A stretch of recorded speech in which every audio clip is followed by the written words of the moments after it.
Hi, this is Jordan Moorhead with the Austin Real Estate Investing Podcast. Today we have Ashley Skubon. She's going to come on and tell us all about STRs, her STR in Fredericksburg, how she's combining wine and real estate, and what her future goals are for the hospitality industry, combining real estate and wine.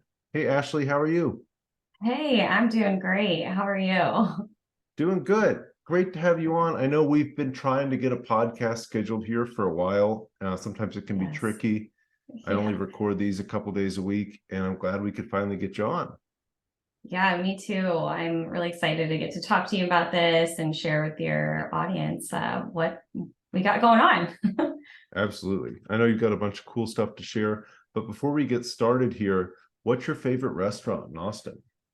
Oh, so definitely Clark's. I find myself a sucker for an oyster tower and a martini, and I swear you kind of feel like you're by the seaside when you go to Clark's. So yeah, I'll have to say Clark's.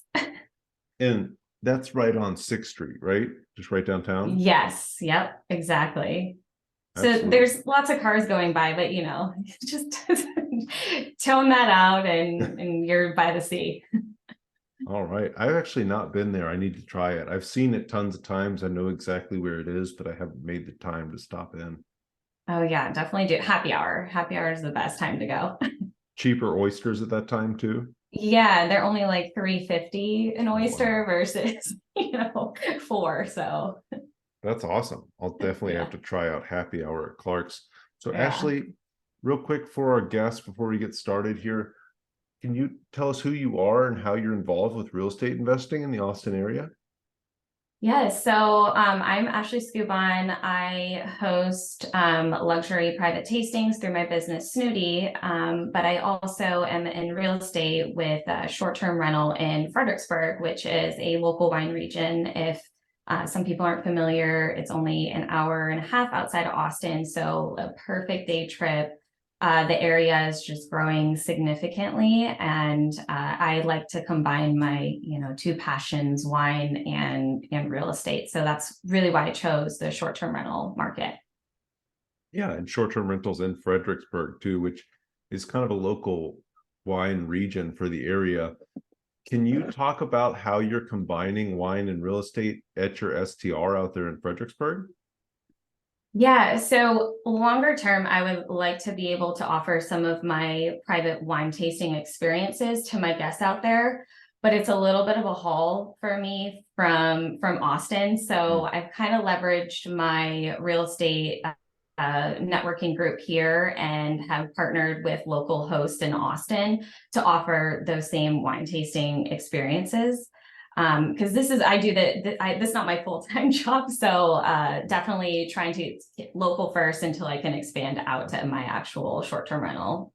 Oh, cool. So people can actually partner up with you and offer wine tastings as extra experiences at their short-term rentals here in Austin? Yes, exactly. So there's like two ways. It's either they can have a welcome wine pack, and so it's a curated pack of three different wines. Right now, we're doing summer wine themes, and so they're wines from islands around the Mediterranean that produce wines. And they would show up to their Airbnb and have this really cool, three pack with a virtual tasting experience where it says, "Thank you. Your host would like to thank you." You scan a QR code, and then it's me and my sommelier and my team talking through the wines that are sitting in front of you. And so that's kind of like your entry option. And then the better option is always for us to come and just give you that grand experience, have the sommelier come talk to you about the wines, pair it with food, and just really create that really unique in-home experience that guests will be looking for.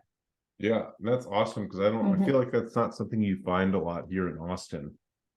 Yeah, definitely. And I know guests, especially in short-term rentals, are really Airbnbs, what they would typically refer to it as. They are coming here for usually celebrating something special. And so having hosts be able to offer that of, hey, you're celebrating a birthday or a really special occasion, like reach out. My partner, I have a partner that could really level up this experience for you while you're here. I think just gives some of the the host like that leg up that they're looking for. Yeah, and the host doesn't even have to pay for it. You could say, hey, here's an extra that you could pay for to make your experience this much better. And they're Yeah. paying for it, but they equate it to the host because the host referred it to them. Yeah, exactly. And then even in the luxury side, definitely, I think the 3-pack the welcome pack is a perfect, like, at the price point is a very much doable. Here is, thank you for booking us. This is from a gift from your host. It's just, 3 wines that they can kind of do their own experience in the property. Yeah, that's awesome. That's Mhm. really cool. So there's 3 smaller bottles of wine. Like, what size bottle of wine is it? No, there are 3 full-size bottles, and it Oh, goes from whites to like chillable, at least what we're doing for the summer, like light zesty whites to like juicy chillable reds. And on the tasting card, it tells you, what to pair with, because sometimes, they're busy, they have things that they want to go do and explore. And so a quick, simple, like kind of do it yourself tasting is, really really cool, and something they can do once they've settled in and they're just enjoying the space, and they can open up a couple bottles of wine. yeah. I know it's always so nice when you check into an Airbnb and there's something to eat or drink there, but I think you're taking it to the next level where you're offering 3 bottles of wine for somebody. Yeah, yeah, definitely. I mean, I would be happy if that happened to me. Yeah, absolutely. So, Ashley, what specifically drew you to Fredericksburg? Was just the wine in the area? Yeah, it was the wine. And then the fact that, like, if you think about some of the bigger wine regions as, a new investor, that was a really high price point to think about getting into a Sonoma and, kind of some of those limiting beliefs of I can't invest far away. So at least for me, with my first one, kind of doing it on my own, I wanted to feel like I could drive there if something happened. And it's funny now thinking about that, because I mean, I haven't gone out there, in like 6 months. I just went last week, and everything was like fine because I have the right team in place. But at least for starters, it just kind of made me feel better about my first investment. Oh yeah, something goes wrong, you can easily get out there. Um, Yeah. so forgive me if we're not remembering. I know you said it's been about 2 years you've had that? Yeah. Yep. Okay, cool. What is it and how's it been going for you? So it is a 3-bedroom, 2.5. It's less than a mile from downtown. Oh, I got really lucky because I honestly bought it in the height of the COVID craziness and the prices. And I actually just found the only investor, real estate agent, that had his name listed on the Bigger Pockets, like networking group. oh He was the yeah. only one in Fredericksburg. I call him up and he was like, it's really funny you call me. I'm actually thinking about selling my own place.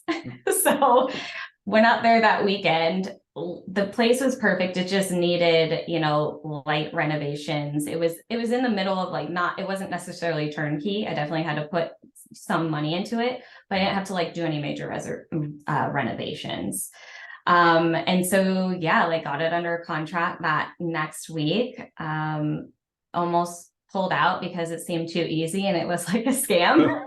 Yeah. But I'm so glad I did, because it's been such a great investment. And also for me, I wanted to invest in somewhere that I wanted to go stay and spend time in. So Fredericksburg seemed like the perfect opportunity, especially with my business getting into wine too. I lived there for the 3 months that I, renovated it.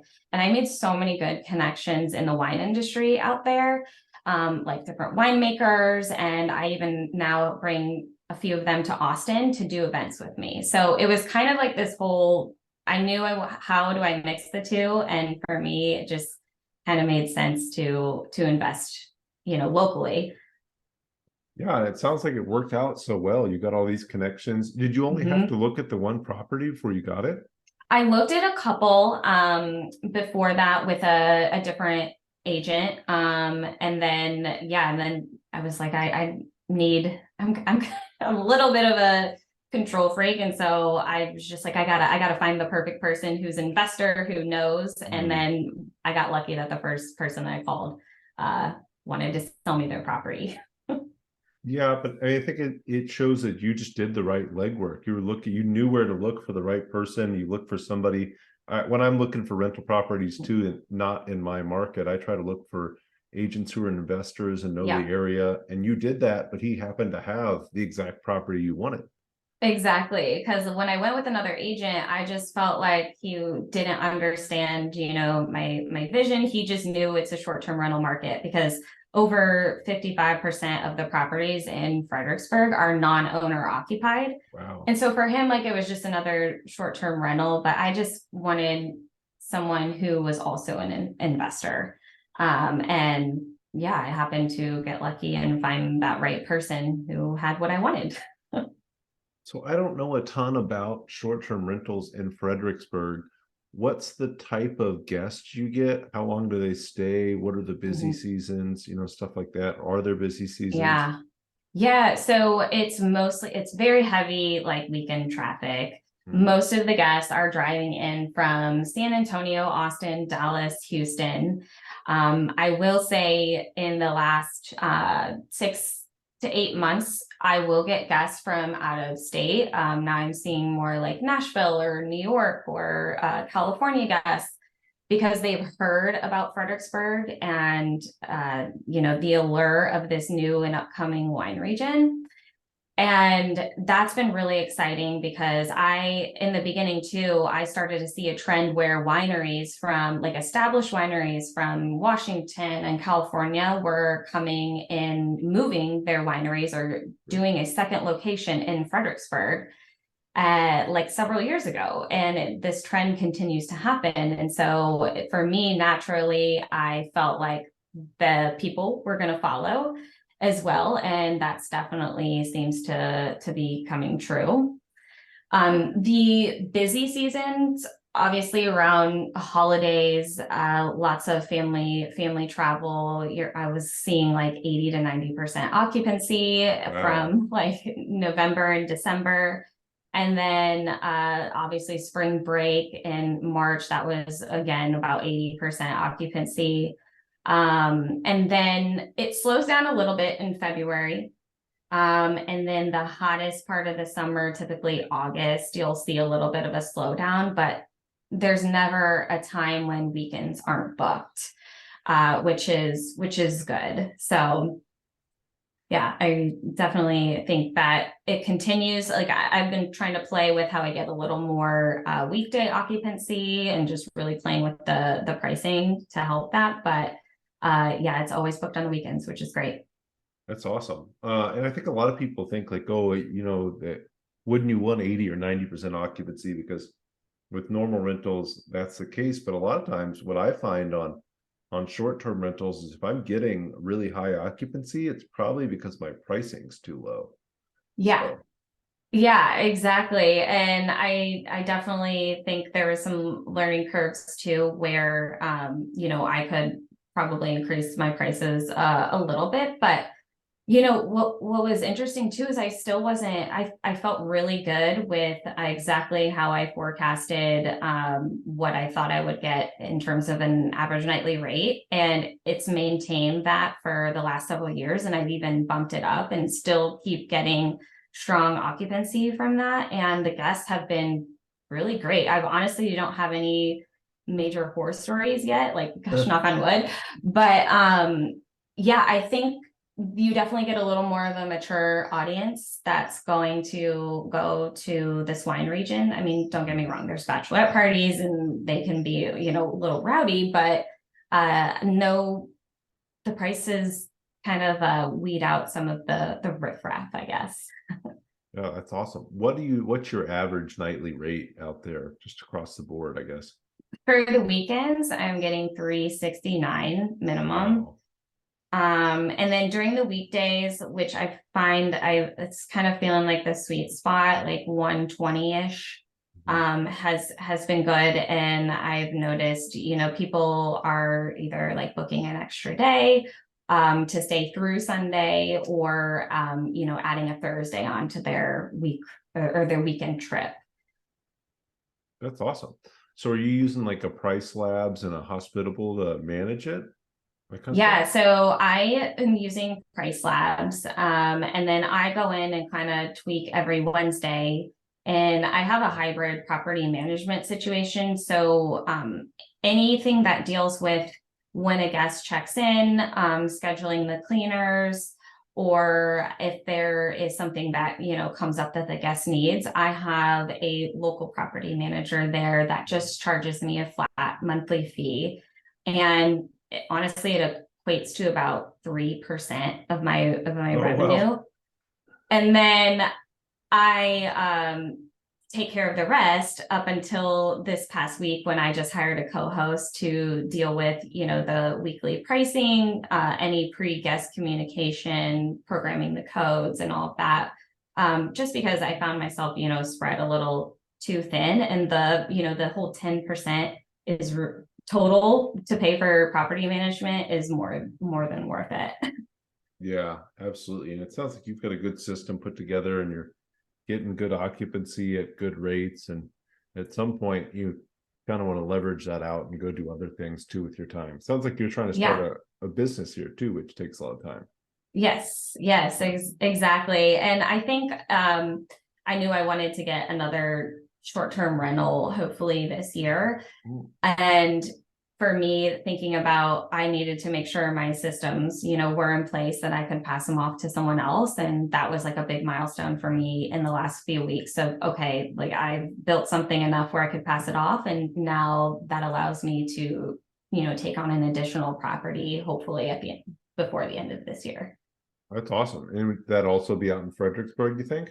Yes, definitely. But I would say not in the city limits, because like I mentioned earlier, that there's 55% non-owner occupied properties there. Well, the city has definitely started to crack down on some of those permittings. They're not as I guess they're making the appearance that they're not as friendly. I haven't heard any nightmare stories of, someone getting their permits pulled, but I would go right outside of the city limits, because that's honestly too where a lot of the development is happening on 290 into Austin.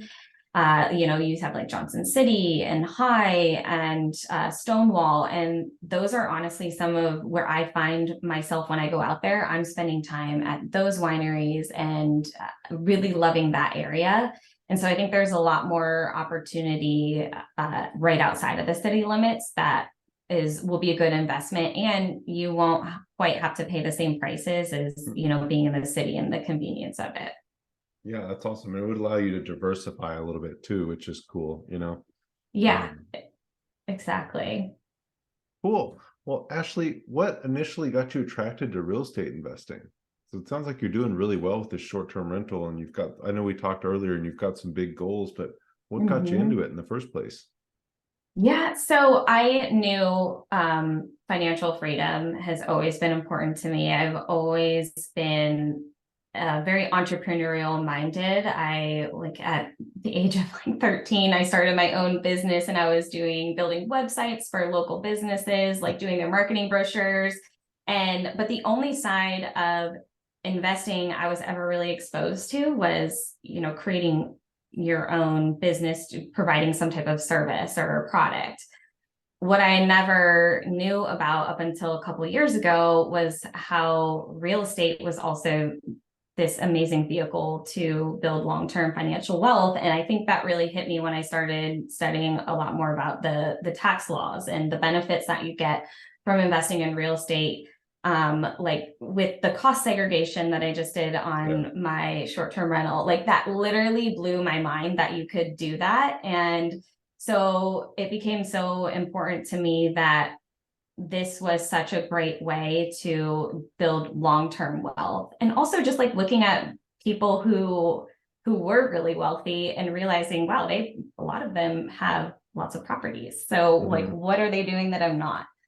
So that was really why I got interested in it. I started following the Bigger Pockets community at the time, just like absorbing a lot of knowledge. And then just made a decision after I felt like being in a little more of the hospitality side of, wine and what that represents. Short-term rentals and hosting people, and seeing that the long-term vision was really to have a boutique hotel with wine experiences, how I could do baby steps to get there. Yeah, that's awesome. I think something you mentioned that a lot of people don't know you can do, or don't know you can do it on smaller properties, is cost segregations. And with the short-term rentals too, you've got all those write-offs from all the furniture and all the supplies that you get for those. But I've done cost segregations on single families, and it's helped tremendously when it comes to tax time. Yeah. So you just did one this last year. Can you kind of talk about why you did that and some of the benefits of doing a cost segregation? Yeah. So, and I want to say what at least what I know is there is almost cost segregations typically are for commercial properties, but then there's kind of this loophole where short-term rentals can qualify for cost segregation. And I don't know if that's, 100% true, but for me, I was like, oh, okay, well, there's this advantage that this tax advantage I need to, use. And so I thought you get someone to do the study, and then they basically tell you how much you can write off, basically advance the depreciation into, instead of spreading it over 30 years, you put it into, the first year. And so I wanted to use that money in order to invest in other properties. So I'm kind of, saving that and understanding that the long-term goal, I know you could actually pay on that depreciation, the capital, what do they call it? Like recapture, I think Depreciation recapture. Yeah. Yeah, exactly. See, I'm basically an accountant over here. So like, I know the gist and I go for it. I don't have all the answers, but basically I wanted to make sure I maximized my investment because I want to use that money to purchase another property. It basically equated to another down payment and my next property. Wow, that's awesome. Yeah, and so I'm gonna keep this property for a while, a long time. Because if I needed to convert this into a long-term rental at any point, I still make money off of it. And so I felt comfortable, doing that cost segregation. I wasn't trying to tap into, or I wasn't worried about having to repay this tax back anytime soon. And I know once I sell it, I'll probably make a lot more money that it will be, minuscule. Yeah. And then you can do a 1031 and avoid taxes that way. Right. That also blew my mind too. When I learned about 1031. There's so many ways to avoid it. I think so many people get worried about accelerating depreciation because they're like, hey, when I have to sell, I'm gonna have to pay this back. And you're like, yeah, if you sell, you're gonna have to pay this back, but you don't have to sell. And if you do sell, you can do 1031 and do something bigger. Yeah, there's a massive tax bill waiting for me if I ever sell these properties and don't do a 1031, but I also don't have to sell them. Yeah. Yeah, exactly. So yeah, that was what was fascinating about real estate to me, is just learning the tax laws. And I was sold from that moment on. Absolutely. Yeah, that's awesome. So you picked a high cash flow sector of real estate investing, which is short-term rentals, especially when you do them like you're doing them, and you do them in vacation areas that are highly desirable to be in. They can cash flow really well. Like $360 a night, you said, was the average? Yeah. That's awesome. Yeah. And I like when I originally was doing the analysis, it was right at 349 with like 60% occupancy, and it's pretty much been spot on, maybe in even a little bit more now that I have a ton of reviews, a super host, and so I've been able to keep those prices, a little bit more at a premium. But yeah. It's great. And then you figured out like, hey, I'm getting the cash flow, I'm getting the loan pay down, my property's appreciating because I bought in a hot area. But Mhm. I'm going to accelerate this depreciation here so I can get this money, essentially get this money back or not have to pay this money in taxes. And I can Right. go buy another property and start the whole process over. Yeah, exactly. Like compounding wealth. So I, Yeah. I love that. Yeah. I watched, this will kind of give away when this is being recorded. I watched Warren Buffett's at Nat annual meeting here the other weekend, and I always see him, and I'm reminded of, hey, this guy's in his 90s, but if Mhm. you pay attention, he didn't make most of his wealth until after 65 because of that Mm. compounding. You know, like Yep. with what you're doing now, like yeah, you've got one now, but you're going to buy another one this year, and then you're going to buy another Yep. one in a year or two later, and another one, and then they just keep rolling Yep. and compounding on each other. And Yeah, exactly. And I 5 years think, later, people say, how'd you get all this? And you're like, well, yeah, exactly. And I think it's just so important just to get your first one, like get in the game. It doesn't have to be short-term rentals or anything, but for me, for short-term rentals were really high cash flowing and I had more time. And so for me, I just wanted to, go for the one that would produce the most cash so I could, eventually when I have a little less time, I could do something that's a little more passive. But now, honestly, I think I would continue in short-term rentals because I've developed systems and I can just buy, set up, and then kind of pass off the management to someone else. So yeah, I definitely just think getting in the game, whatever type of real estate investment you choose, because there is so many, is the key thing. yeah. And you hear so often your first deal is the hardest. And I think that's so true. But once you do Mhm. your first one and get some systems like you're talking about, you're like, hey, this is no problem. I Yeah, can do this a ton.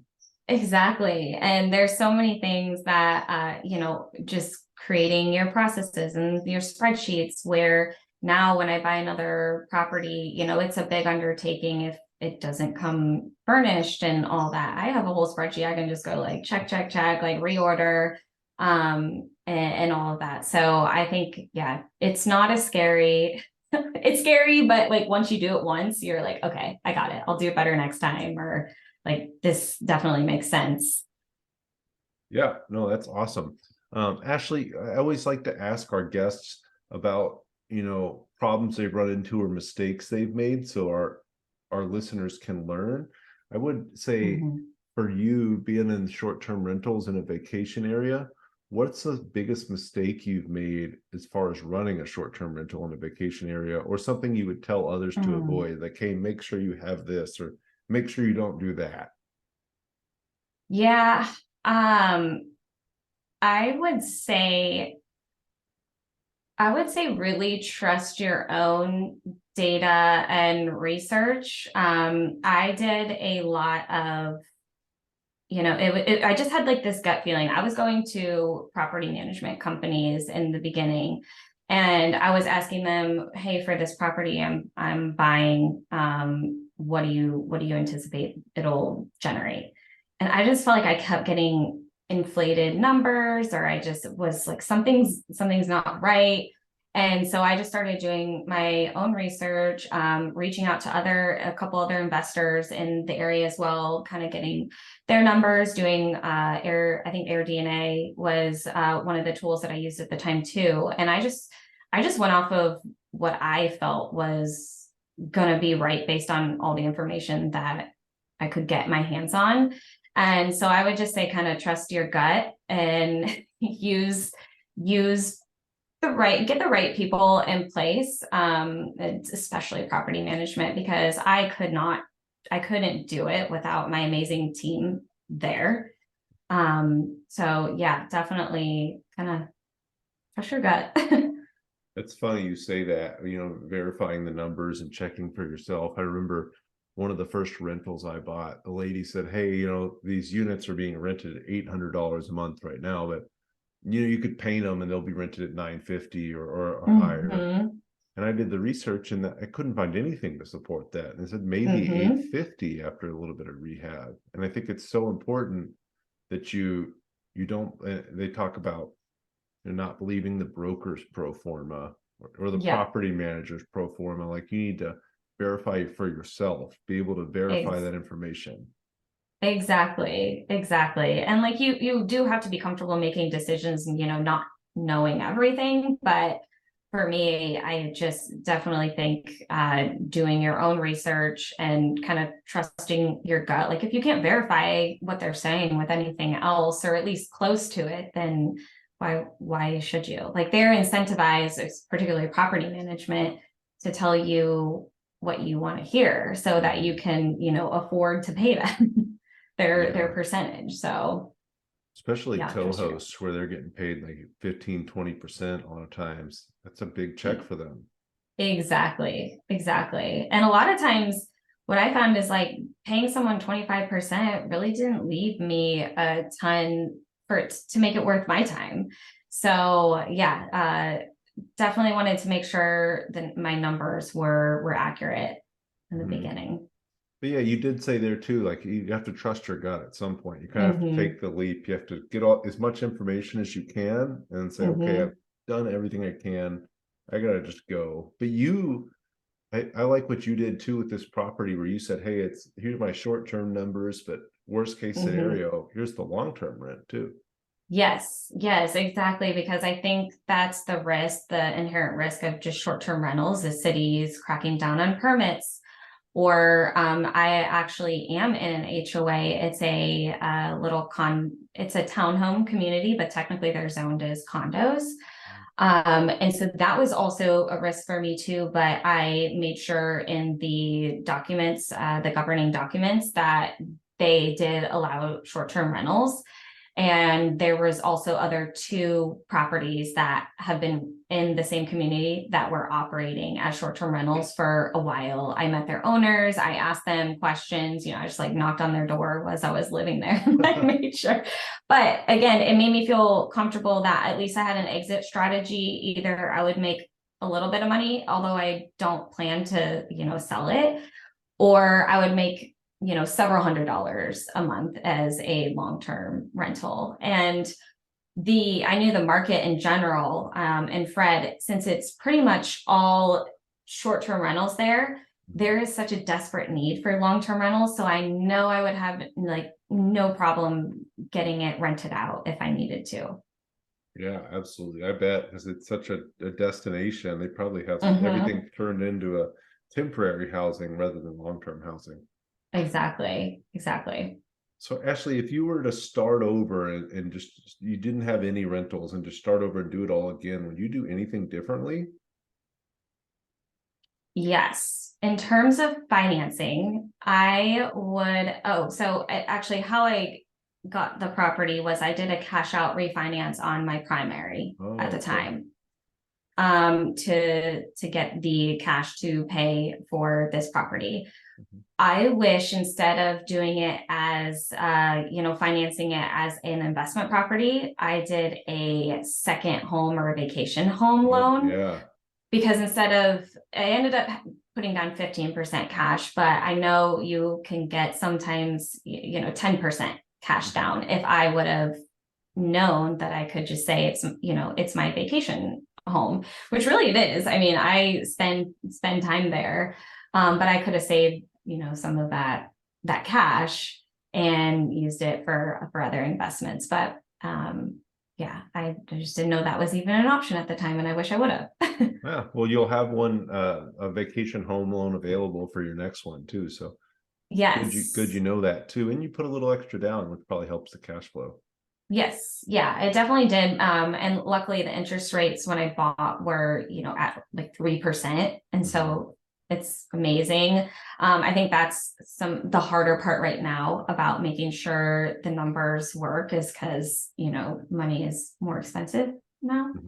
Mhm. And yeah, and the prices keep going up in Fred, which is why I was saying I'd probably go a little bit outside, take a little bit of lower occupancy rate because you're not, right in the heart of things. But I think longer term that would pay off.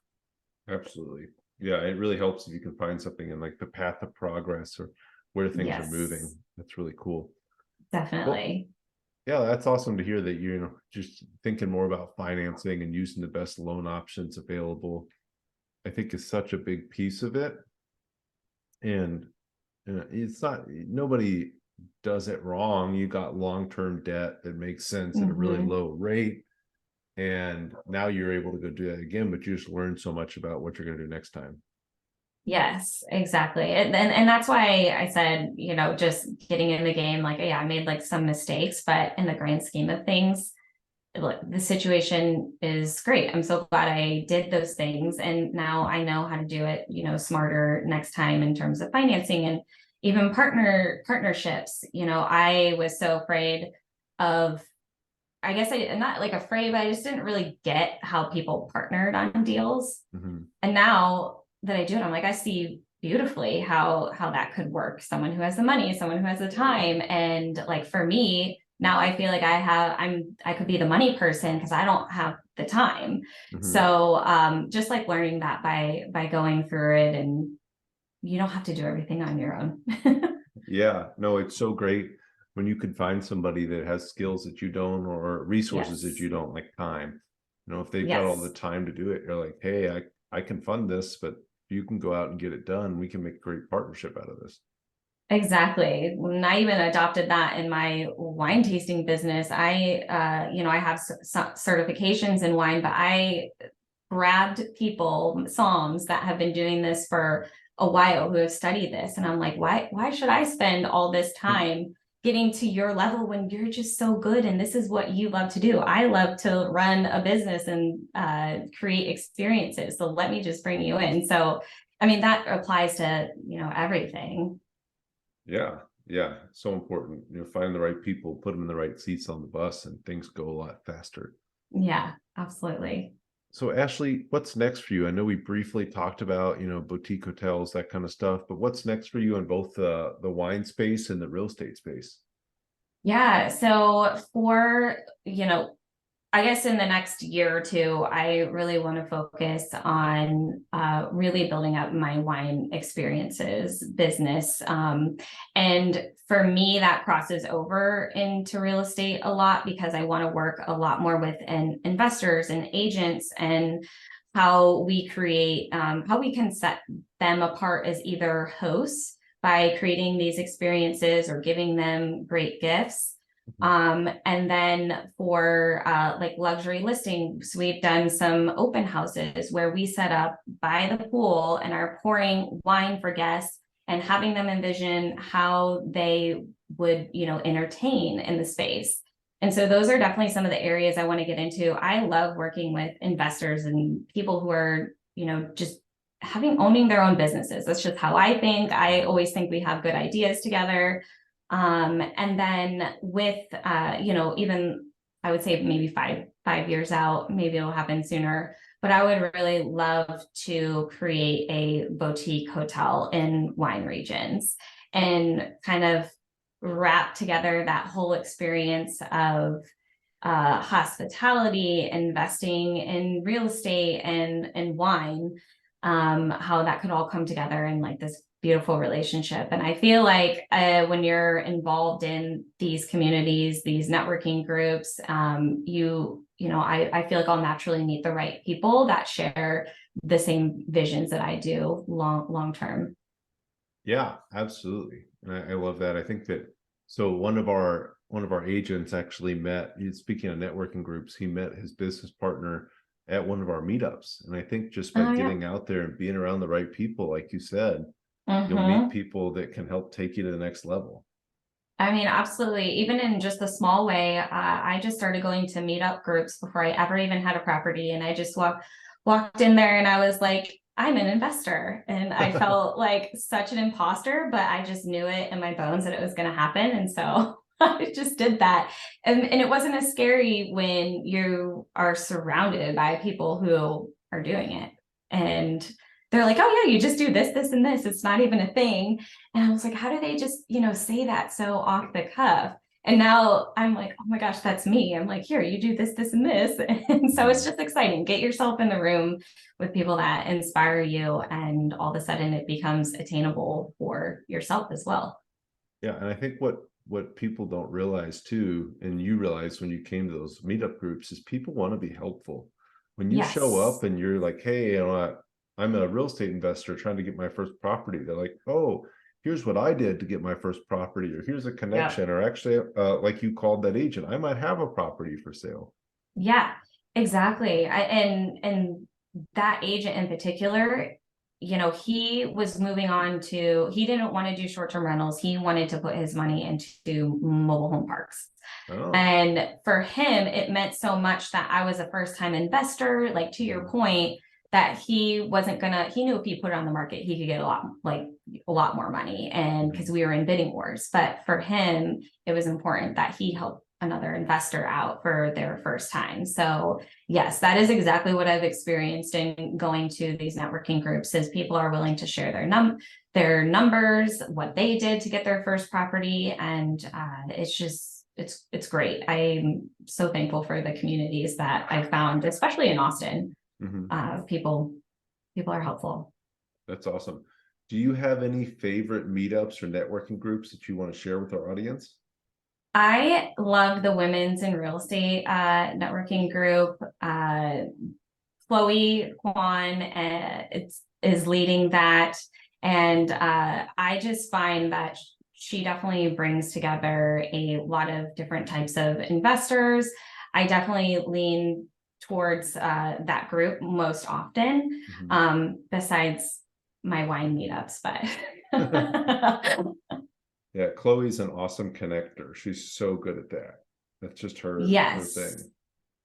Yes, she really is. And actually, Chloe was one of the first women that I met in real estate, and she was one that kind of took me under her arms. We've become really great friends. Mhm. And I even host pop-up wine parties at her property, even that she just finished on the east side. And so that was really fun. Yeah, she's great. Yeah, I would say 4 or 5 podcast guests here have been referrals of Chloe's too. So Oh, yeah, great. Yeah. definitely if you're a woman in real estate in Austin, go check out the Women in Real Estate meetup, and you'll Yes. meet Chloe and probably Ashley there and a lot of other Yeah, great women. So awesome. Great definitely. advice. Ashley, what's a favorite business or mindset book that you like to recommend to people? Um, Vivid Visions by Cameron Harold. Good one. That was what helped me put together my two passions. I was just like, I don't understand how I mix these things together. And so I read this book. I lean towards being more of a creative person. And so how he describes how he puts his visions together in his company, it's much more from a lens of how, like, what's the media saying about your company? What's your culture like? And that definitely helped me just to take a step back and not think so much about the numbers at first and just think about what do I want? And what do I want people to say about me? How do I want them to feel when they interact with my brand? And so I literally spent several hours in a park one day after reading the book, doing his brainstorm exercises, and then it turned into this 2-page, document that I'm finding, even though I don't read it all the time, Mhm. when I do go back to it, I'm like, oh wow, like I did, like I see it, like I see these little things, like people that are coming into, my world that have helped me in certain ways that are making these statements that I put in there, come true has been just so awesome to see. Yeah, no, that's an awesome book. I've not done an actual Vivid Vision, but I know a few people who have, and you're so surprised. You set these goals or you put together this vision and you look back 2 years later and you say, wow, all that actually Yeah. happened. Yeah, exactly. Like literally my opening statement for my vivid vision Mhm. is, the year's like 2025. Snooty is breaking ground on their first boutique hotel in a famous wine region because of, what they built up. And I know it's going to come true one day. Mhm. But it was just cool because that's always in the back of my mind as I'm making decisions with what I get into, like what products I offer, what services I offer with my business, like where I invest. And So for me, I'm only investing in wine regions, and that makes it really simple for me because that now my locations are narrowed down. Yeah, and that helps so much when you're finding that property too. So if you just said, Yeah. hey, I want a boutique hotel, where? But you know Yeah. exactly where, you know exactly what you want. So when it Yeah. pops up, somebody listening to this podcast might say, I found this, and they'll shoot it over to you. You never know. Yeah, exactly. Exactly. So yes, being very clear about what you want, I think the universe kind of then attracts those people or the resources to you that you need to kind of make that come true. But it's just being clear from the beginning about what your vision is. Yeah, that's so important. And Ashley, on that note, what's a good way for people to get a hold of you? Let's say if they find that boutique hotel to send to you. Yeah, so you can follow me on social. My personal handle is Ashley Skubon, ASHLEYSKUBON. And then if you are interested in wine and my pop-up experiences and kind of how I integrate all of that together, that is Snooty, SNOOTI.co on Instagram. And I put, tips and tricks on wine and all of our events and things like that.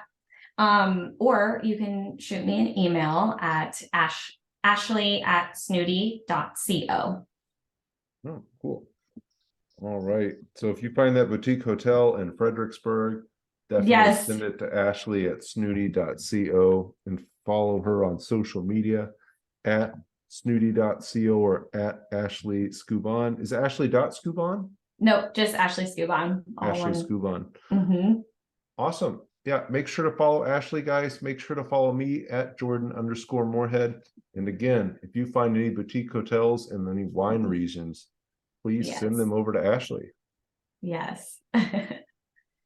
All right. Thanks so much for coming on, Yeah. Ashley. I'm so excited to hear about your future and come to that boutique hotel here in 2025. Yes. No, thank you so much for having me. It was such a good conversation, and yeah, for the opportunity to talk about what I'm doing. It's been great. Absolutely. Pleasure's been mine. Thank you so much. Thank you.